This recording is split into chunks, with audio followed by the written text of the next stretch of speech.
Assalamualaikum warahmatullahi wabarakatuh.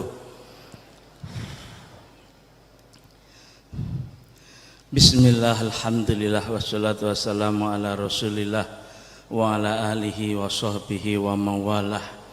Hadratal kiram, para bapak kiai, para alim ulama, para habaib, wabil khusus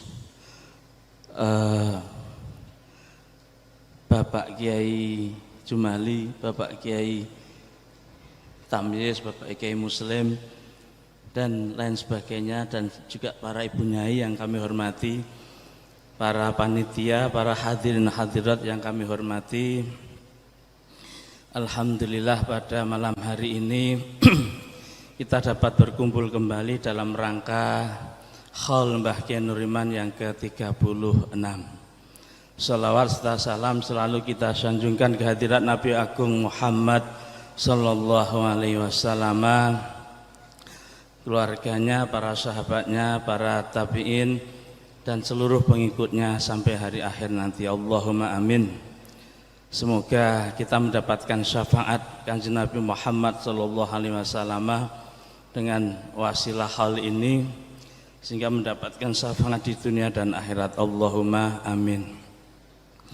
Bapak Ibu yang kami hormati, izinkan kami untuk menguraikan secara singkat manakib atau biografi dari Mbah Kiai Nuriman.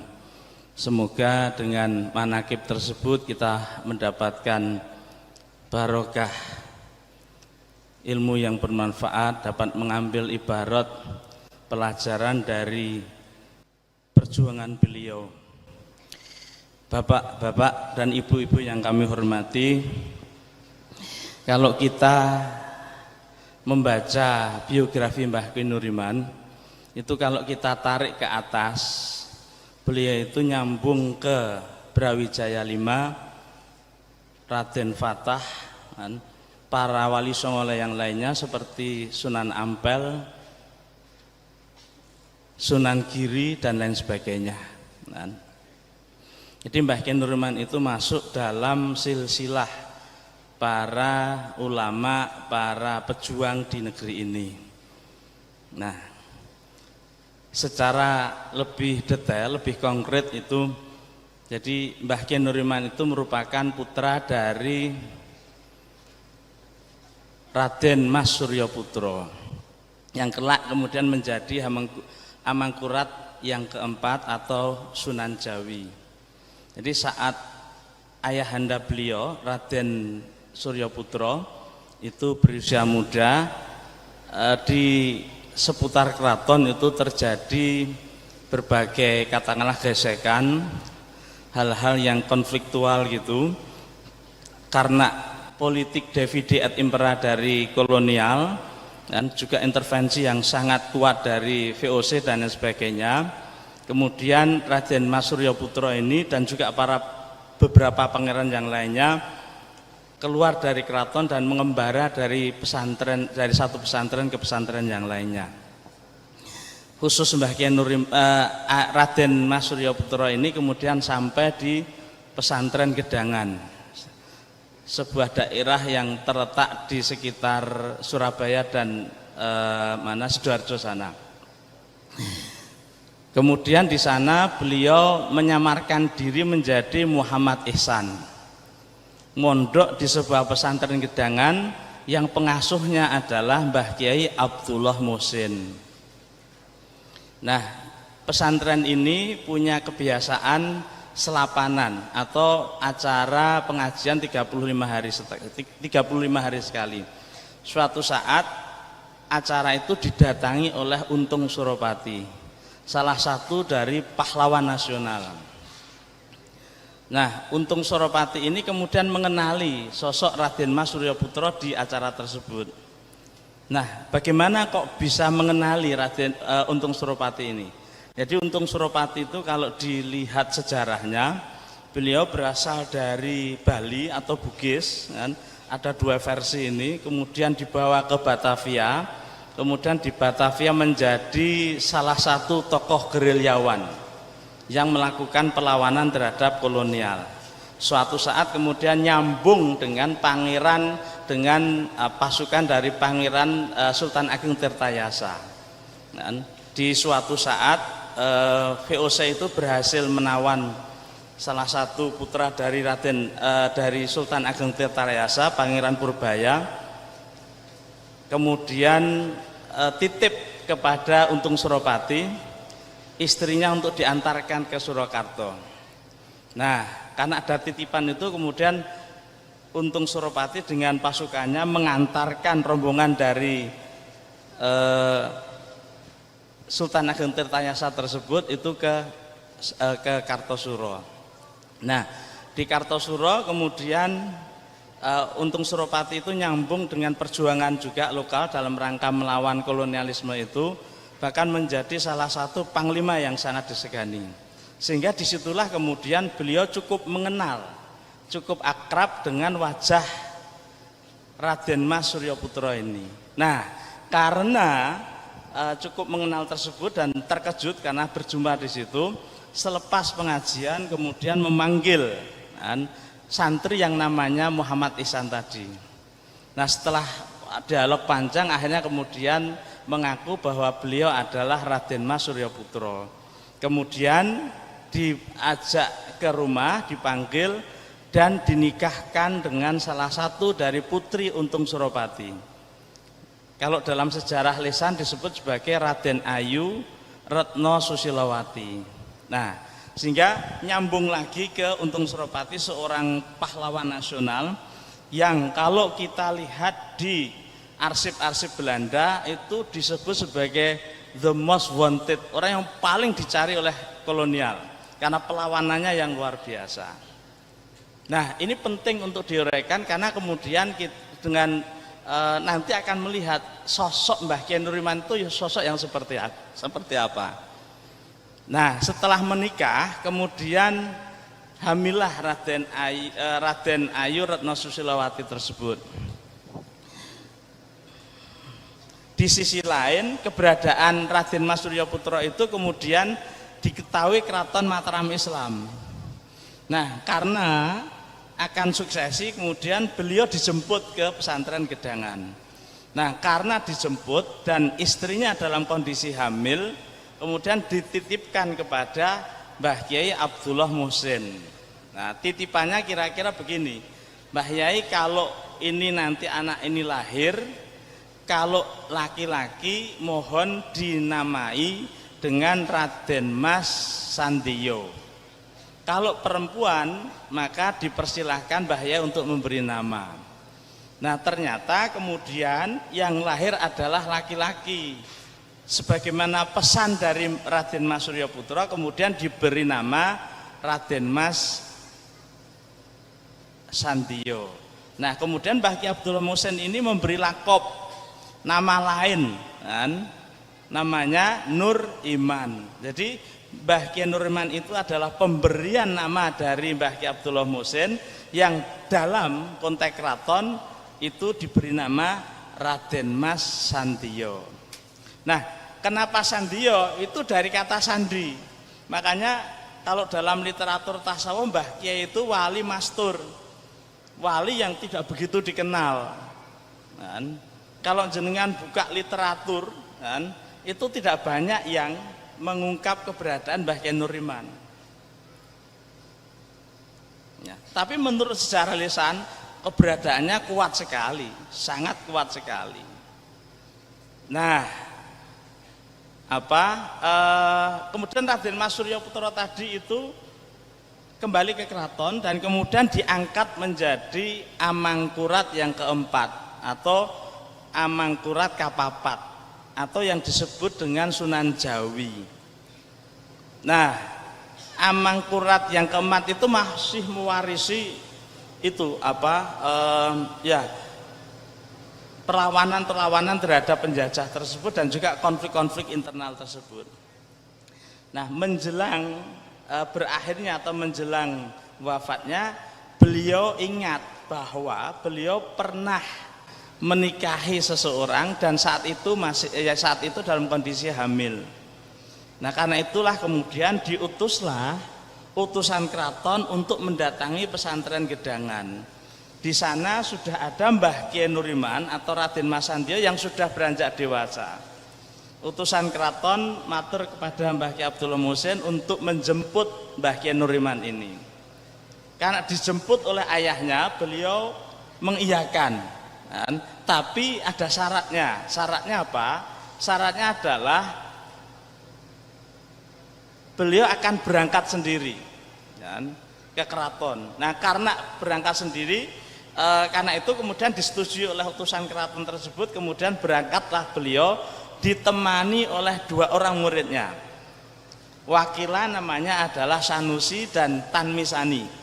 Ada yang mengatakan Tilmisani. Nah, setelah berangkat, nah keberangkatan beliau kenapa ini ini tidak berbarengan dengan utusan keraton?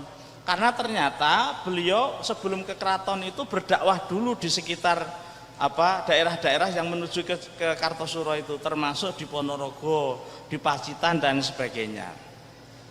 Dalam sejarah lisan disebutkan sempat juga mendirikan beberapa pondok pesantren di sana. Nah, sampailah beliau kemudian ke Keraton Islam Mataram, Keraton Surakarta. Nah, di sana beliau mendapatkan hal yang sama, kan? Konflik-konflik itu masih terjadi. Dan setelah diperkenalkan oleh Amangkurat IV ke saudara-saudara yang lain, kemudian beliau melanjutkan perjalanan karena melihat situasi keraton yang belum kondusif itu. Kemudian menetap di dusun Gregulu, Kulon Progo. Nah, di sana bertemu dengan seorang demang namanya Demang Adiwongso. Tapi ini jangan ditanya referensinya ya. Jadi ini cerita lisan yang berkembang di masyarakat. Nah, apalagi kitab sezaman ya nggak ada nanti kan. Terus setelah itu demang tersebut berhasil diislamkan oleh Mbah Kiai Nuriman. Dan bahkan demang tersebut kemudian meminta Mbah Kiai Nuriman menikahi putrinya. Nah, karena punya 2 putri, maka Mbah Nyai Mursalah dinikahkan dengan Mbah Kiai Nuriman. Kemudian adik-adiknya yang lain yaitu Mbah Nyai Maimunah dan Mbah Nyai Romlah dinikahkan dengan siapa? Dengan Sanusi dan Tilmisani tersebut. Dan setelah itu, setelah menikah, rombongan ini pindah ke timur Sungai Progo, kan? Yang sekarang disebut dengan Kerisan.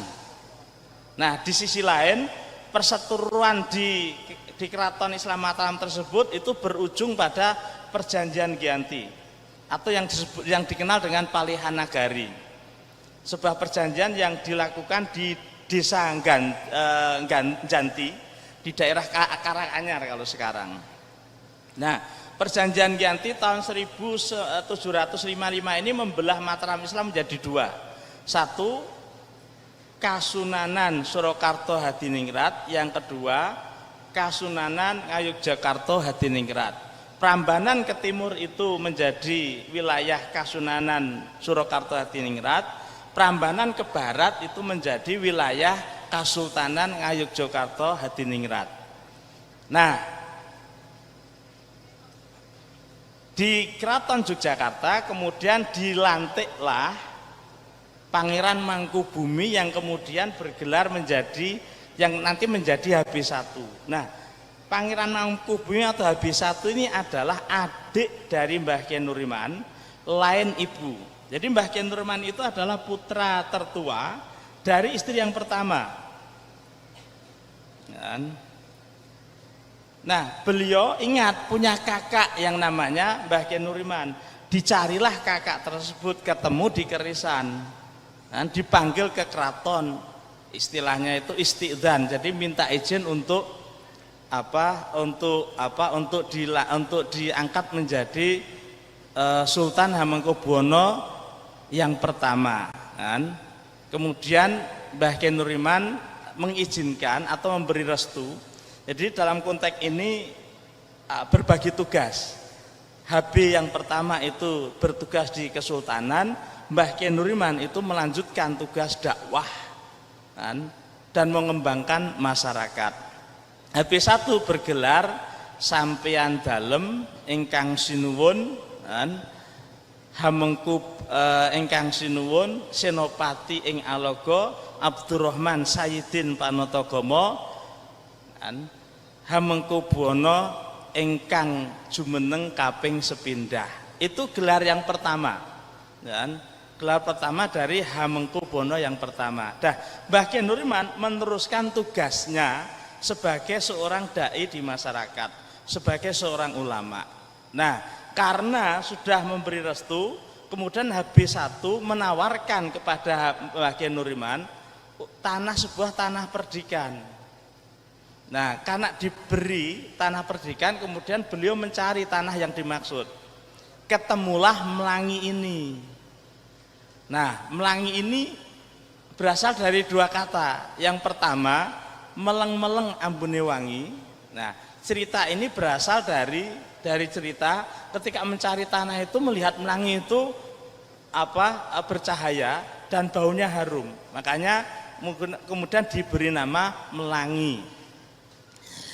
Kata yang kedua, Melangi itu berasal dari kata mulangi. Kenapa mulangi? Karena mayoritas orang Melangi itu mulang, berdakwah, mucal ngaos itu. Nah, singkat kata kemudian Melangi ini menjadi tanah perdikan seluas sejauh mana beduk sebuah masjid itu dibunyikan, ditabuh gitu. Nah, jadilah kemudian itu yang menjadi wilayah Melangi ini secara kultural. Nah, kemudian Mbah Kiai mengembangkan pesantren dan dakwah di Melangi ini. Putra-putra beliau seperti Mbah Kyai Mursodo itu nanti mengembangkan dan membangun Masjid Patot Negoro di Ploso Kuning. Nah, sebelum itu Mbah Kyai Nuriman kemudian juga diberi mandat oleh HB1 untuk membuat Masjid Patot Negoro. Maka dibuatlah Masjid Patot Negoro. Kemudian masjid yang lain kemudian didirikan. Yang sudah pasti misalnya dari dzurriyyah Mbah Kyai Nuriman adalah Masjid Patot Negoro yang didirikan oleh Mbah Kyai Mursodo di Ploso Kuning. Nah, kemudian proses ini terus berjalan sampai kemudian menjadi arus sejarah nasional lagi ketika fase HB3 atau terutama putra dari HB3 yaitu Pangeran Diponegoro.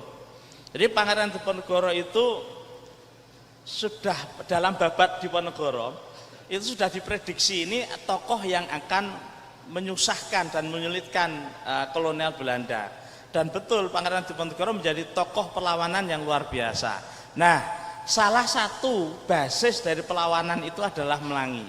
Bahkan kalau dilihat dalam jenengan kalau maos babat Diponegoro itu babat yang ditulis sendiri oleh Pangeran Diponegoro itu disebutkan puluhan kali kata Melangi dan Kiai Melangi. Nah, gitu. Istilahnya itu Melangi dan Kiai Melangi gitu.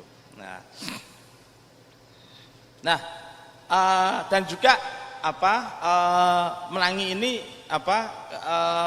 bukan hanya tempat gerilyawan tapi juga menjadi tempat pelatihan, tempat nyantri banyak orang. Makanya dalam sejarah Masjid Patot Negoro Melangi ini itu fungsinya banyak sekali kan. Fungsi sebagai mahkamah syariah, fungsi sebagai tempat ngaji orang-orang dari keraton dan juga masyarakat sekitar, tempat gerilyawan, tempat perundingan dengan kolonial itu juga sempat diabadikan dalam babat Diponegoro. Nah, ini ternyata peran ini itu membawa hikmah yang luar biasa. Hikmahnya apa? Jadi pasca Perang Jawa atau Perang Diponegoro tahun 1830 itu ketika Pangeran Diponegoro ditipu dan ditangkap di Magelang, itu para pengikutnya kemudian mengalami diaspora, menyebar ke berbagai daerah. Baik sampai ke pesisir selatan, jalur selatan ini sampai Malang sebelah bagian selatan. Jadi kalau jenengan ke Malang itu sebelah utara itu aksen Maduranya kuat sekali, tapi kalau sebelah selatan itu rata-rata dari Mataram. Nah, yang melakukan diaspora ini menyebar itu itu sebagian diantaranya adalah para pengikut Diponegoro dari Melangi atau juga para kiai yang dari Melangi. Tentu saja banyak dari unsur yang lain, tapi orang-orang Melangi atau dzurriyyah Mbah Kyai Nuriman ikut serta dalam rombongan yang mengalami proses diaspora tersebut. Makanya kalau kemudian misalnya di Blitar, di Malang, di Tulungagung, di Nganjuk, di Ngawi, itu ada banyak pesantren yang mengklaim berasal dari Melangi, akar sejarahnya seperti itu. Di Blitar itu ada Mbah Kyai Abu Mansur, cucu-cucunya itu jadi banyak sekali yang jadi ulama, kan? Ada kitab 3 jilid itu Nata Ijul Afkar, jadi kitab mantek yang sangat terkenal di sana, kan? Itu karya dzurriyyah Mbah Kyai Nuriman yang berasal dari Mbah Kyai Abu Mansur, kan? Jadi kalau tadi Pak Kiai Tamyiz mengatakan Mbah Kyai Nuriman itu meninggalkan turoth, kitab tasawuf, kemudian kitab sorof, kemudian kitab nahwu, itu juga ditinggalkan oleh para dzurriyyah beliau, kan? Jadi dan itu proses itu terus berjalan sampai sekarang. Sampai sekarang itu di Melangi ada puluhan pesantren, ada masjid yang terus berproses, kan? Terus mengadakan taklim wa ta'alum, kan? Mendidik generasi muda dan seterusnya. Nah, ini adalah sosok Mbah Kyai Nuriman. Jadi pelajaran apa yang bisa kita petik ketika membaca sejarah Nuriman, kan? Ini yang penting menurut saya, menurut kami, bagi masyarakat, terutama masyarakat Melangi dan masyarakat umum secara umum, kan? Pertama, Mbah Kyai Nuriman itu sosok ulama yang pejuang, sosok pejuang yang ulama. Jadi bukan hanya alim tapi juga pejuang. Bukan hanya pejuang tapi juga alim yang luar biasa. Alim alamah al-arif billah. Buktinya turosnya luar biasa, kan? Dan juga dzurriyyahnya juga banyak sekali yang menjadi para alim ulama di Pulau Jawa ini, kan? Pelajaran kedua yang bisa kita petik dari Mbah Kyai Nuriman adalah Mbah Kyai Nuriman itu sosok yang faham akan tugas dan fungsinya. Jadi beliau itu memposisikan adiknya habis satu itu menjaga keraton dan kemudian beliau menjaga masyarakat lewat keilmuan, lewat keislaman. Jadi ketika beliau memilih untuk jadi dai dan membiarkan adiknya, itu bukan hal yang bukan beliau itu anti keraton, tidak, bukan sama sekali. Itu pembagian tugas, semua tugas itu penting, kan? Tapi yang beliau pilih adalah karena saat itu beliau itu hidup dan besar itu dalam atmosfer pesantren, kemudian beliau memilih dakwah di masyarakat daripada lebih banyak di keraton. Nah, kami kira itu pelajaran penting yang bisa kita petik dari Mbah Kyai Nuriman. Jadi sosok yang berpegang teguh pada ilmu dan juga berjuang di masyarakat. Nah, ini sesuai dengan judul kitab yang beliau tulis itu, kan? Meskipun ini masih ada versi lain, dibaca Asnal Matolib atau Asuni Al Matolib.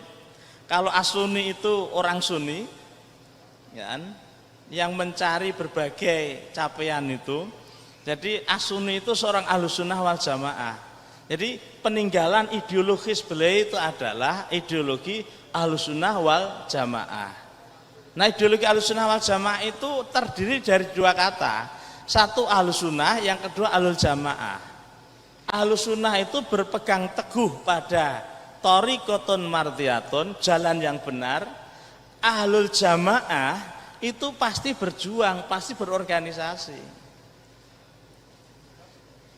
Nah, dua kata ini mewakili sosok dari Mbah Kyai Nuriman. Nah, semoga dengan pembacaan singkat manaqib ini kita bisa, kan, meniru uswatun hasanah, teladan dari Mbah Kyai Nuriman, menjadi orang yang faham agama, kan, menjadi orang yang berilmu dan berjuang di masyarakat kan. Itu kalau tadi disebut Prof Tamis adalah jalur kewalian dari Mbah Kiai Nuriman. Bukan hanya pinter tapi tidak berjuang, atau bukan hanya berjuang tapi tanpa ilmu, tapi menggabungkan antara nurul ilmi dan nurul iman kan? Cahaya ilmu dan cahaya perjuangan. Matur suwun, mohon maaf atas segala kekurangan, mungkin meloncat-loncat, tapi semoga uraian ini memberikan sedikit kejelasan tentang konstruksi siapa itu Mbah Kiai Nuriman. Pasti banyak perdebatan, tapi yang perdebatan yang furuk, yang detail itu bisa kita abaikan. Nah, yang usul itu bisa kita pegang. Matur suwun, wallahul muwaffiq ila aqwamit thoriq. Wassalamualaikum warahmatullahi wabarakatuh.